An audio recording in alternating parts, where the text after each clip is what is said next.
નમસ્કાર મિત્રો, Andy Gohil YouTube ચેનલમાં તમારું ફરી હાર્દિક સ્વાગત છે. તો મિત્રો, આ વિડીયોમાં આપણે ધોરણ 6ના વિષય ઇંગ્લિશના નવા પાઠ્યપુસ્તકના યુનિટ 1 હેલ્થ ઇઝ વેલ્થની લિસનિંગ એક્ટિવિટીનું ઉચ્ચારણ, ભાષાંતર અને સંપૂર્ણ સોલ્યુશન મેળવીશું.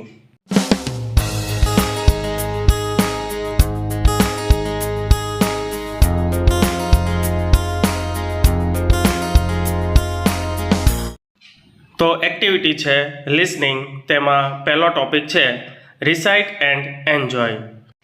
તો મિત્રો, અહીં આપણને એક કવિતા આપવામાં આવી છે, પોએમ, જેનું નામ છે હેલ્ધી ફૂડ ઇઝ ગુડ. તો જોઈએ કવિતા. Healthy food, who are you? I am the one that is good for you. I make you grow tall and strong and give energy all day long. તો તેનું ગુજરાતી થશે, તંદુરસ્ત ખોરાક, તમે છો કોણ? હું એ છું જે તમારા માટે સારો છું. હું તમને મોટા કરું છું, ઊંચા અને મજબૂત, અને આખો દિવસ ઉર્જા આપું છું. આગળની કાવ્ય પંક્તિઓ છે, junk food, who are you? I am the one that is bad for you. I make you weak and very સિક.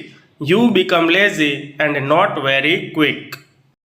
તો તેનું ભાષાંતર થશે, જંક ફૂડ, તમે કોણ છો? હું તે છું જે તમારા માટે ખરાબ છું.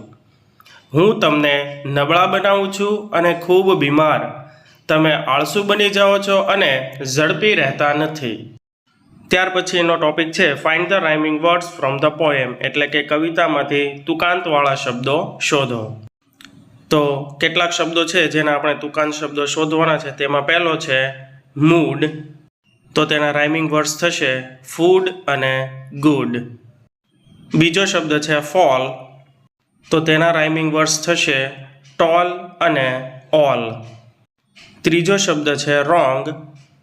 તો તેના રાઇમિંગ વર્ડ્સ થશે સ્ટ્રોંગ અને લોંગ. ચોથો શબ્દ છે ટીક. તો તેના રાઇમિંગ વર્ડ્સ થશે સિક, વીક અને ક્વિક. ત્યાર પછી આગળનો ટોપિક છે લિસન ટુ ધ સ્ટોરી, એટલે કે વાર્તા ધ્યાનથી સાંભળો. તો મિત્રો, અહીં આપણને રાધા નામની એક છોકરી જે શાળામાં ભણે છે, વિદ્યાર્થીની છે, અને તેની સાથે પરીની વાર્તા આપણને આપેલી છે. તો જોઈએ તે વાર્તા. Radha, a school girl, was sitting sadly. She forgot her lunch box. Just then a fairy appeared. એટલે કે રાધા શાળાની એક છોકરી, એટલે કે વિદ્યાર્થીની છે, ઉદાસ થઈને બેઠી હતી. તેણી લંચ બોક્સ, એટલે કે બપોરના ભોજનનો ડબ્બો ભૂલી ગઈ હતી. એટલામાં જ એક પરી દેખાઈ. Radha surprised to see the fairy. Wow, a fairy! એટલે કે રાધા પરીને જોઈને નવાઈ પામી અને બોલી, વાહ, એક પરી! Fairy says, yes, I am. Why are you sad? પરીએ કહ્યું, હા, હું છું. તું કેમ ઉદાસ છો?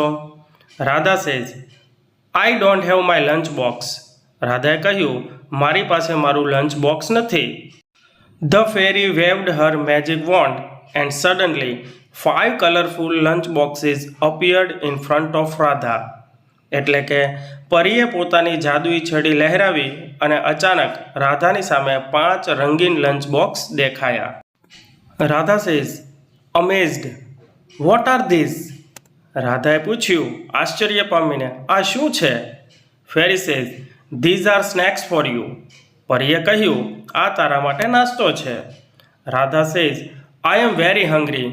eagerly opened the first box. Carrots, I don't like them. I want pizza. Why should I eat carrots? રાધાએ કહ્યું, મને ખૂબ ભૂખ લાગી છે. આતુરતાથી પહેલું બોક્સ ખોલ્યું. ગાજર? મને તે પસંદ નથી. મને પિઝા જોઈએ છે. મારે ગાજર કેમ ખાવા જોઈએ? ફેરી says, carrots have vitamin A. They will make your eyes sharper. એટલે પરીએ કહ્યું, ગાજરમાં વિટામિન એ હોય છે, તે તારી આંખોને તેજ બનાવશે. Radha sighed and opened the box. રાધાએ નિસાસો નાખ્યો અને બીજું બોક્સ ખોલ્યું. રાધા સેજ, સ્પિનિચ. રાધાએ કહ્યું, પાલક? Fairy says, yes, it makes you strong and gives you lots of energy. પરીએ કહ્યું, હા, તે તમને મજબૂત બનાવે છે અને તમને ઘણી ઉર્જા આપે છે. રાધા ફ્રોન્ડ, રાધાએ ભવા ચડાવ્યા. Radha says, I want burgers. What's in the third box? રાધાએ કહ્યું, મને બર્ગર જોઈએ છે. ત્રીજા ખોખામાં શું છે? Fairy says, apples. They have fibre to keep your tummy happy. પરીએ કહ્યું, તેમાં સફરજન છે. તમારા પેટને ખુશ રાખવા માટે તેમાં ફાઈબર હોય છે. Radha opened a fourth box and groaned. રાધાએ ચોથો ડબ્બો ખોલ્યો અને નિસાસો નાખ્યો. Radha says, oh no, beans. રાધાએ કહ્યું, અરે ના, કઠોળ. Fairy says, yes, beans make your muscles strong. એટલે પરીએ કહ્યું, હા, કઠોળ તમારા સ્નાયુઓને મજબૂત બનાવે છે. Finally Radha opened the last box. આખરે રાધાએ છેલ્લું ખાનું ખોલ્યું. Radha, oranges, Y? રાધાએ કહ્યું, નારંગી, શા માટે? Fairy says, oranges have vitamin C which protects you from getting sick. પરીએ કહ્યું, નારંગીમાં વિટામિન સી હોય છે જે તમને બીમાર થવાથી બચાવે છે. રાધા પાઉટેડ, એટલે કે રાધા બોલી. Radha says, but I want noodles, burgers and pizza. Why don't you bring them? રાધાએ કહ્યું, પણ મને નૂડલ્સ, બર્ગર અને પિઝા જોઈએ છે. તમે તેમને કેમ લાવતા નથી? Fairy says, those foods weaken your health.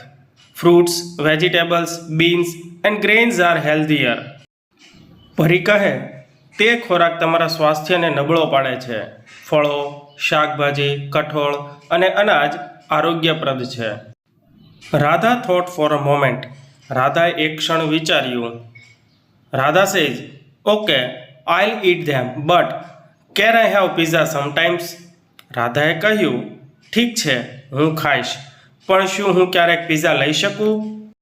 The fairy smiled, winked and flew into the air. Radha tried to stop her.